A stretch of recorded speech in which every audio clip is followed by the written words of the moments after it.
Last time on Lawful Stupid. Oh god, I don't remember what happened last time on Lawful Stupid. Last time on Lawful Stupid, it was a real bad time for the boys. And at the airing of this, you will have already heard Rowan making his pact with Wen. And our boy Kristoff, while frozen by Wen, has an adventure of his own. Ooh. I'm alone, by the way. Anybody who doesn't know. I'm super alone right now. Just me and Dwayne. It's me and Dwayne versus the world. That's right. We're doing more of these character spotlights because I think they're going to dive deep into our heroes, and I like that. That makes me real happy. I have no boys with me. It's dangerous. Dangerous world. I usually have Rowan here to hold my hand. We play together in the same room, for those who don't know. In our hearts, anyway. And he gets me through it. But today, I have no safety net. You're in my world. I'm in your world now. And so, Kristoff, the last thing you remember seeing is the sight of these two monstrosities towering over Atlas, who is doing his best to hold Chiringa from plummeting to his death. And then it all just stops. Your world freezes. And it all goes black. You feel like you lose consciousness. And for a brief moment, you feel like you're floating in the darkness. And you close your eyes as if to drift off to a sleep. But instead, you find yourself sitting in a chair. In front of a table. In a warm hearth. Hearthy? Is hearthy? Hearth is now a verb? Lit? No, hearthy. That's my own word. It's a hearthy room. It's an adjective. It's hearth-like in nature. Yes, it's that's true. I'm gonna make hearth a verb, an adjective. It's gonna be flexible. Lawful Stupid fans, I need you to write both Merriam and Webster. That's right. And just when you're doing that, just put a PS about the last time we needed this as well. Hey, indenturement? We still follow up on that. Indenturement, follow up on that. Also, hearth as every type of word. Yep, perfect. And so you're in this room. There's a fire. It's warm. The floor is made of cobblestone. And there's a window. And it's looking out into the night. And across from you sits Magister Trestle. And he's staring at a board. A wooden chessboard with wooden chess pieces. And you guys have been playing. And he looks up to you and says, Kristoff, it's your turn. Yes, of course. And I kind of take a look at the board and I reassess myself with the position of the pieces, and I think it almost like comes back to me, the game in progress. I'm like, oh yes, of course. And I continue with my strategy that I was working against him. And as you move your piece across the board, the Magister eyes you very carefully as you do so. And he says, Kristoff, you haven't been here long, but we never really talked about where you came from. Of course, I come from the land of silence. Thought you knew that. I mean, we talked about that, but in name only. We never really talked about what that means. For example, in Yuri, I know how they rule. I know what they value, and I know what they do. I know what drives them. I have no idea what it's like in the land of silence. Well, not too many years ago, it was the most wonderful place you can imagine. I mean, we had our problems, as anyone does, but it was a fair place where a man, usually a tiefling man or woman, with nothing but ambition alone, could seek out and forge whatever destiny, whatever life they wanted for themselves. And that was all thanks to my father and his father before him. On and on it went. would you have considered your father a good leader? He was the best. No ruler was ever so attached to his people. No person in a position of authority ever had such deep and unending love for both his country and the people who inhabited it. I wish you would have met him. But is that what makes a good leader, Kristoff? Somebody in love with their people, or somebody who is looking out for the future of their people? Well, I think it's paramount in both regards, but I think that when you have that true love for your people, you're always going to act in their best interest from now and, for the future as well. I would agree with you, but just leading Oxbane, what if you had to choose between the town and a few people of the town? What does it mean to be a good leader there? Well, my father likely wouldn't agree, but I'm a pragmatic man, and I think the needs of the many outweigh the needs of the few. You would have to make the least possible sacrifice in order to continue the prosperity of all. And the Magister picks up a piece and moves it forward on the board and says, I thought the same way, and it's why I worry that just loving your people isn't good enough. If you don't have that love for your people, and I think Kristoff moves a piece slightly forward, if you don't have that love for your people, then everything you do, there's going to be an ulterior motive. There's going to be something in the back of your mind that is going to inadvertently, inevitably, hurt the people you're charged to protect. And the Magister moves a piece and says, I don't disagree with you. I think it's necessary for a good leader to love their people, but I just can't see that being the primary factor. There's too many things, too many hard decisions. Yes, there are. There are hard decisions, but we can make those decisions much simpler if we take them down to the basis elements. I mean, listen, there's no leader that hasn't lost sleep over the decisions they made out of the lives that they've inadvertently ended. But you sleep a bit more soundly when you know that you truly did your best for your people. And he looks up at you and he says, Kristoff, what decisions have you made that you've lost sleep over? And when you say that, or when he says that, the room changes. It swirls and it shifts almost imperceptibly to Kristoff. And now you're no longer in a cottage, rustic style room. You're in a lavish room. It's filled with gold trimmings and silver trinkets, and you're sitting at a beautiful table, and instead of a wooden board, it's more of a stone marble board with pieces carved of wood from your homeland, trees native only to silence. And across from you sits Pallas, your brother.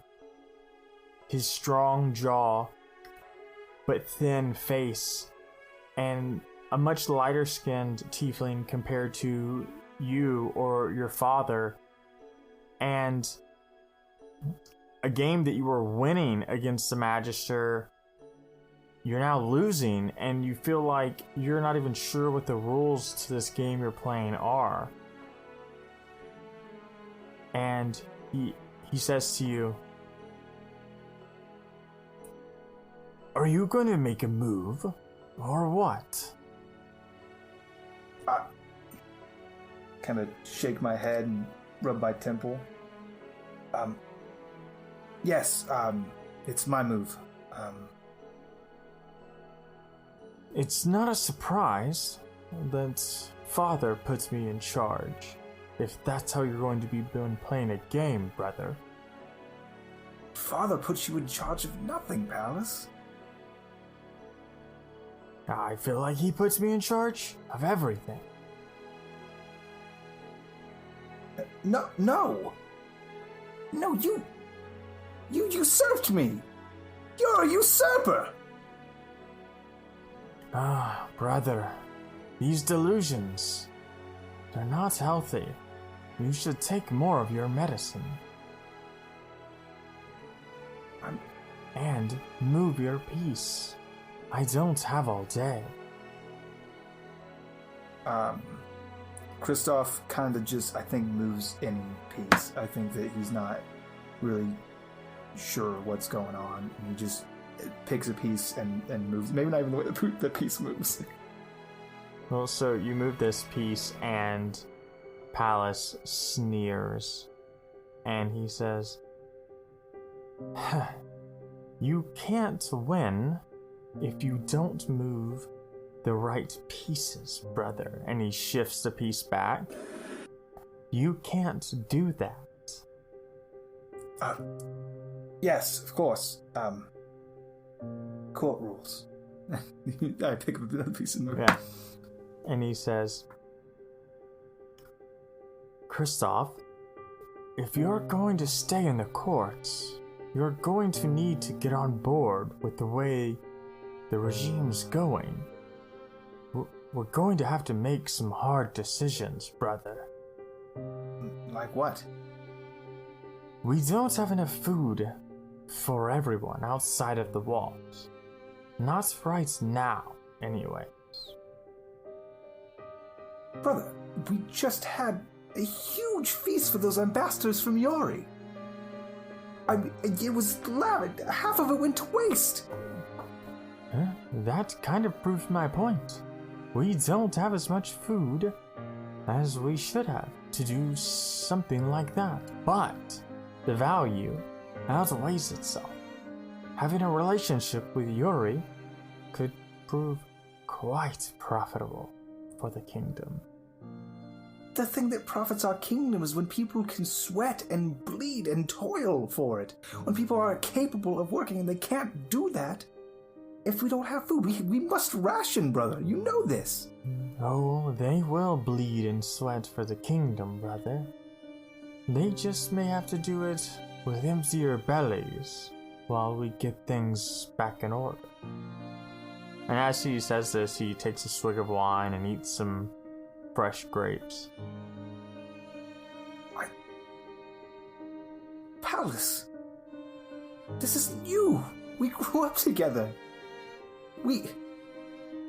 You always cared for the people, the servant, the gardener. We always took care of our own. It's the same thing with our kingdom now, brother. We're adults. And look at you. You're eating grapes. You're drinking fine wine. It's the luxuries of royalty, brother. You must understand. It's our people would be nothing without us. And so we must keep strong minds and wet lips in order to make the right decisions. No, that's not what Father taught us. If someone should go hungry, we should go hungry first. We must suffer for our people. If there's a shortage, then we suffer just as badly as they do. We are not common men. But that's exactly why we must hold ourselves to a higher standard. And as you say that, he moves a piece across the board quite aggressively, and he says, I don't think Father knew quite as much as he let on, brother. That's probably why he's no longer with us.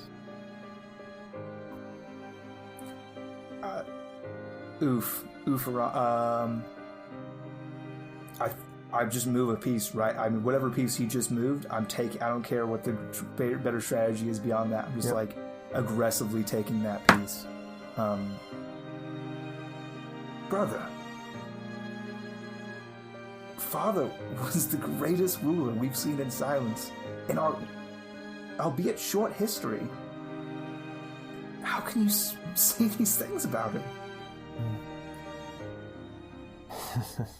It probably has a lot to do with what I know now being king.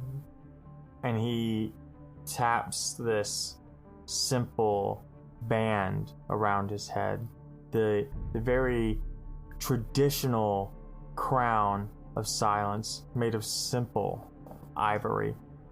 And he says, "Heavy is the head that wears the crown, brother. I've been read in on much more than you can imagine. Father kept us going, but he failed to grab some more precious apples, which could have led our kingdom to be a power on Goron." Why are you wearing the crown? Father, he's dead. Father's dead, and I'm the firstborn son. I shouldn't. Brother, don't stress yourself. You really should take more medicine. You're getting upset again. Do I see like a vial of medicine? You just have like a drink next to you. Okay. I don't feel well. That's true. I feel very. I think I reach for a drink it. And he smiles, and I think this is the widest you've seen him smile since you guys were playing. And he makes another aggressive move, and you end up losing 2 pieces in this game right then in one move. And he says, "That's better. Just relax. It's going to be fine, brother." Yes, of course. And as you say that, as you give in to Palace's trickery, the room shifts again. And while it's the same room, it's less lavish. It's still nice and it's royal, and you're playing on the same board, but the wooden pieces you were playing with are newer looking, and you see across from you your father, and the pieces on the board have changed. You're no longer in this devastatingly poor position. You and your father have been playing a game, and you have found yourself about even halfway through the game. And your father looks at you and says, "Kristoff, is everything all right?" Father, and I think I touched my face. I didn't realize. I don't know why I'm crying. And he smiles and he says, "There's nothing to be ashamed about crying, boy." I just don't know what came over. We were playing a game. It's my move, right? Yes. Okay. Try this on for silence. Can I move a piece? And so as you move, he takes a drink from this silver goblet, and when you look at him do that, you see a reflection. And you see a Kristoff a decade younger than the Kristoff you're used to seeing. And when he sets it back down, he smiles and says, "That's a good move. You're learning from your old..." Yes. "Kristoff, it won't be long. It will be a shorter time than you know." And he kind of adjusts his collar and says, "Before it's you wearing this crown, leading our people, what will you do?"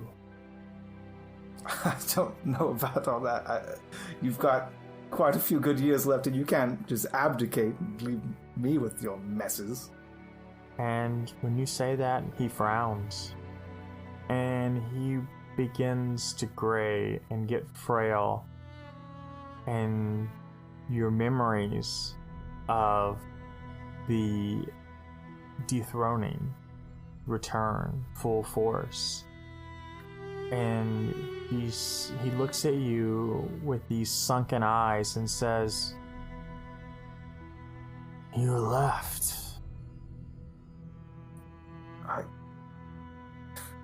I was exiled.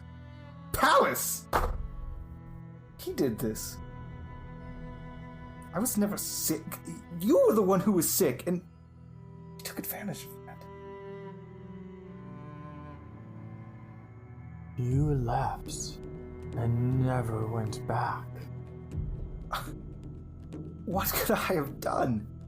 He turned the people against me, the very lifeblood of our kingdom. Sided with him. He said horrible things about Mother, and... What did I always tell you about our people, boy? That we love them, even when they won't love us back. You weren't there. I didn't know what to do, and you weren't there. And the whole world came crashing. Everything that I knew was taken from me. And he looks down at the board and he says, "We played this game time and time again, and we talked of policy and foreign powers and diplomacy. I spent my time training you, not your brother, and you walked away. You betrayed your country, Kristoff." My country betrayed me! And he kind of, he turns his head to the left and kind of backs down from that. And then he returns and says, "But what does that say about you?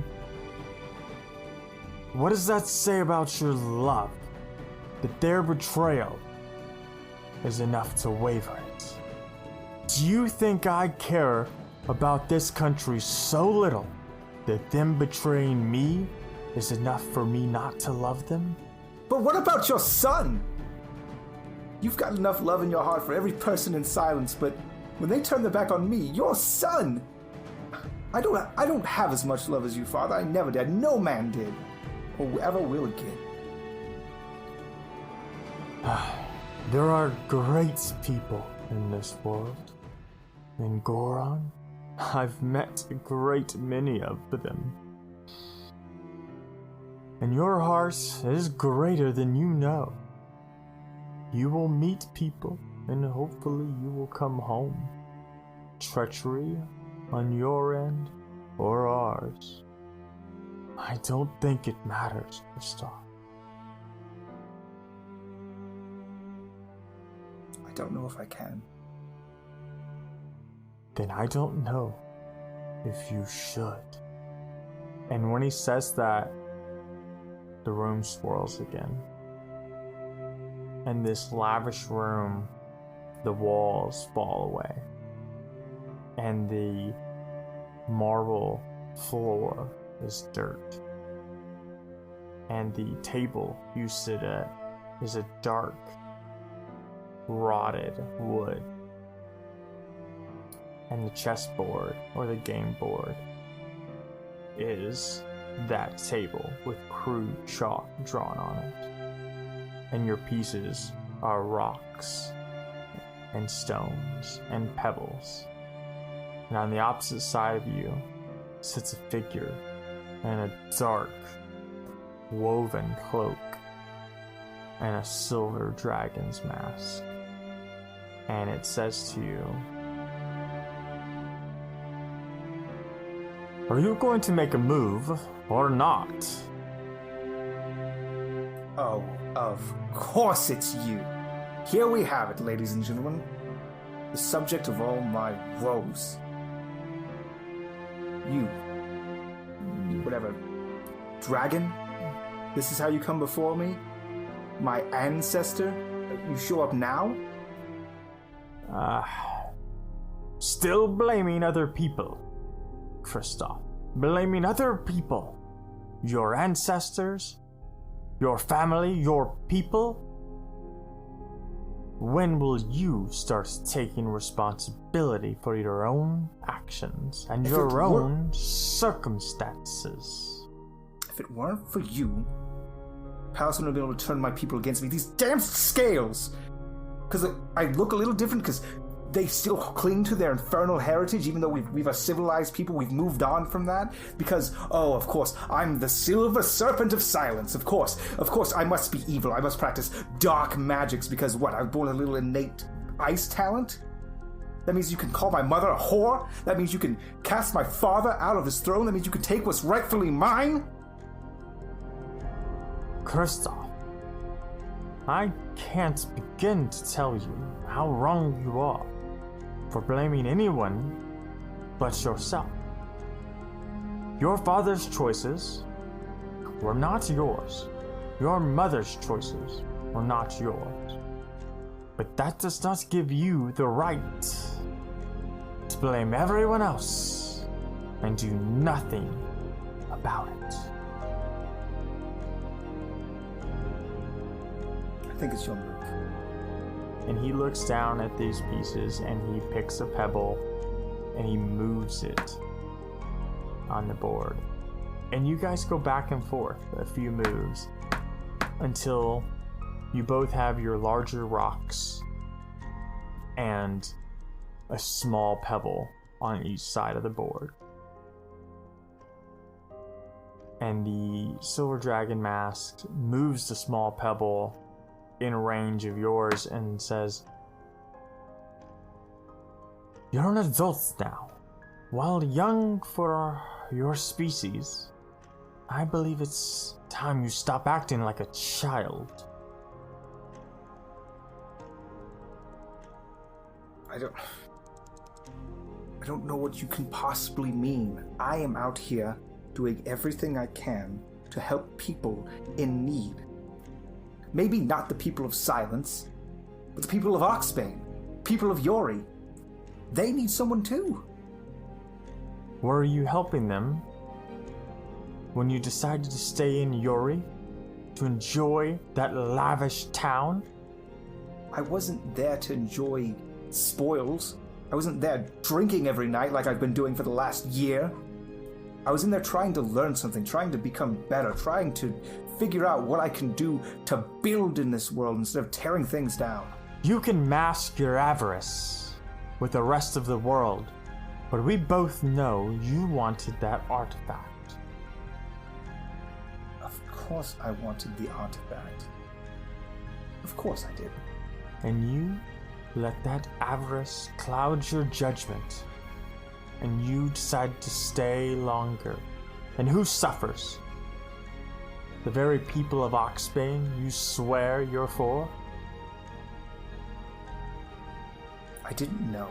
How could I have known? And he looks at this board that you guys have been playing, and he says, "I don't think you'll know anything if you keep blaming other people.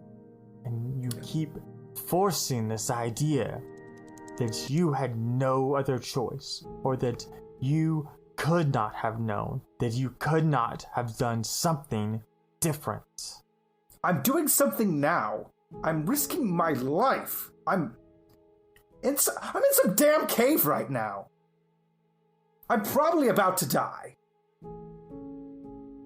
And Oh, have I died already? Is this what this is hell, right? The figure across from you pulls off the mask and reveals an older Kristoff.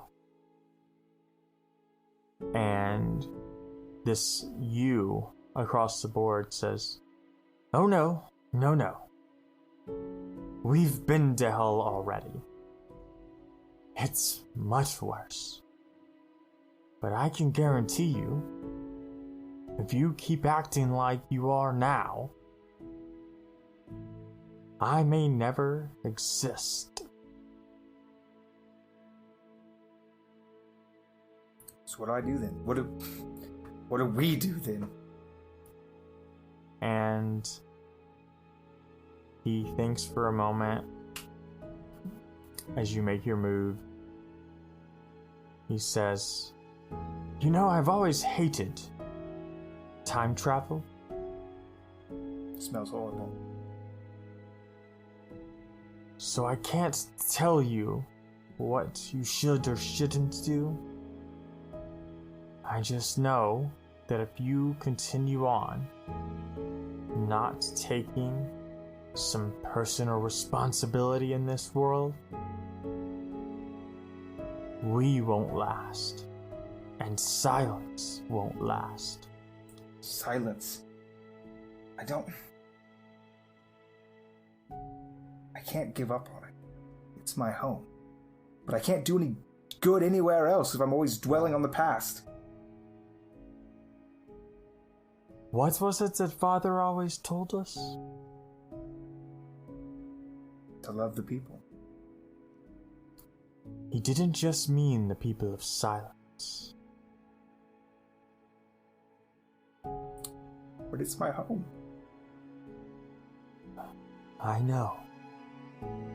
And it's a home that you should return to. But I'm afraid our time as lords there, I believe that's at an end. But that doesn't mean they should suffer.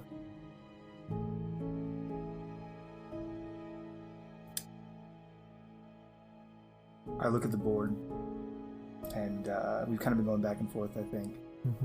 Kind of both playing a more defensive game. Not really, I mean, it's limited moves, not really any way to move forward. But I move my pawn forward and threaten his king, and in doing so, sacrifice my own.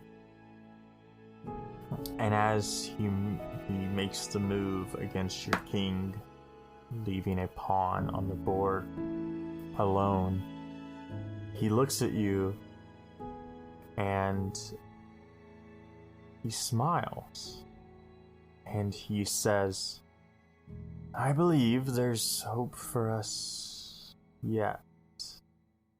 And he fades away. And this world around you that has been a bleak, barren world, you see on the board by the pawn a crack form, and a small green tendril begin to grow. And at the end of that tendril, a small leaf forms.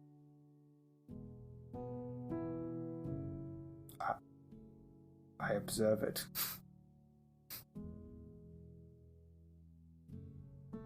And you feel this overwhelming sense of calm. I reach out and touch it. When you do this, all these memories, the Magister, Palace, your father, and you, they all come slamming back all at once, as if reliving it. And you see this pawn and these two broken king pieces, these rocks that are now rubble that represented your kings. And I think from this point, Kristoff understands what he's supposed to do. It's true. I do.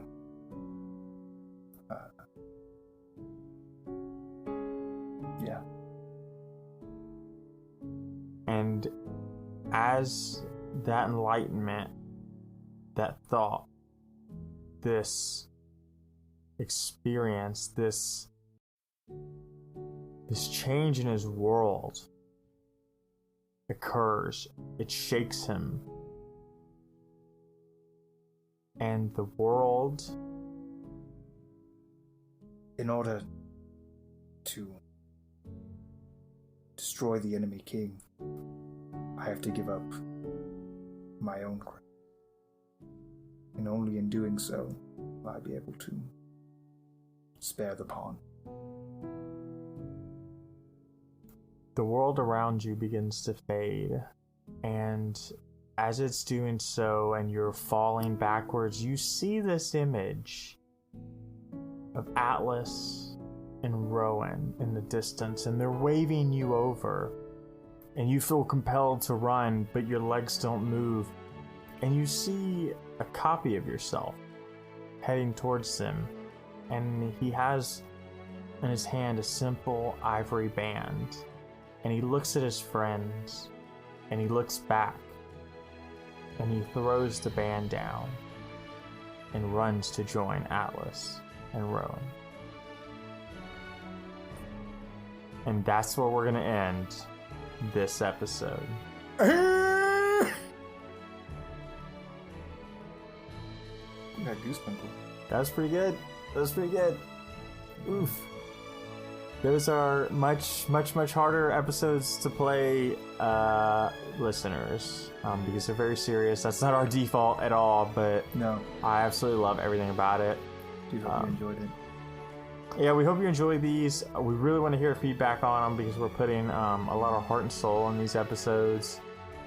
And I know that both Rowan and Atlas and Kristoff are putting a lot of thought and a lot of heart in these. Yeah, like, to be honest, I've put in so much of myself. I've put so much of myself into this particular episode that if you don't like it, just don't tell me. Right? It's bonus content. It's not a regular release. If you don't like it, just skip it. If you do like it, tell me. But if you don't, just like keep it to yourself, please. It'll hurt me. It'll hurt me in my heart. Super deep. I can't. If somebody's like 2 stars, fucking noob, I will not be able to show my face. Give me more Atlas. No, that's what the people want. That's what the people want. Yeah. So hey, thanks for listening, and we really hope you like these bonus episodes. We also want to say that if you're not in our Discord, you absolutely should be. It's amazing. If you're listening to this right now and you go to our website, lawfulstupid.org, and you click the little button that I made, and it says join us on Discord, if you click that button, I'm there waiting for you with an imaginary free drink in hand. Like, hey, welcome to the club. I'm like, right now, Jacob, listening? Go click it right now and I'll be there. Whisper my name and I shall be there. Yeah, it's great. We're working on some other, ideas about Atlas's mom and doing a book of recipes. Shane is running a campaign with listeners. Yeah, we're just in there having a great time playing D&D. We've played 2 games so far in the last week.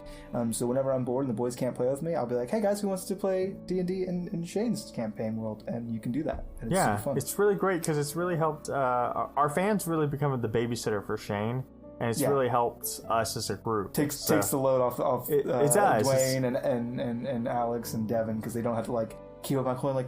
Okay guys, but seriously, what if you did a brute fighter and then you took the tavern brawler fee and then you hit a motherfucker with another motherfucker? No, we gotta test it out right now. Come on, play with me. Yeah, no, it's good. So yeah, go to our website and join our Discord for us. Do it. And also, we don't tag this one enough. You should, if you liked us, please rate us on iTunes. That does wonders for us for some reason. Super. And if you're not on iTunes, I don't have an iPad device and I can't get on iTunes, that's fine. Whatever you're listening to this on, rate us on that, or leave a comment, or if any interaction you have with the actual podcast thing you listen to itself puts us higher in at least those guys list directory. Is that right? I mean, yeah. Yeah, when you Rankings, Google Dungeons and Dragons, when you search Dungeons and Dragons, instead of being 58th down, which we are, will be 4th down, and that will help expose new fans, and it helps us out, and we get to share it with more people, and that's good. It's great. Well, thanks so much for listening, guys. I think that's enough, but we're just gonna say bye. Goodbye.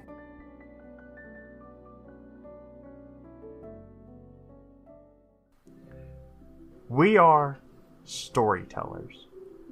We are creators. We are gamers. We are dreamers. We are players. We are players. We are players. We are DMs. We are nerdsmith.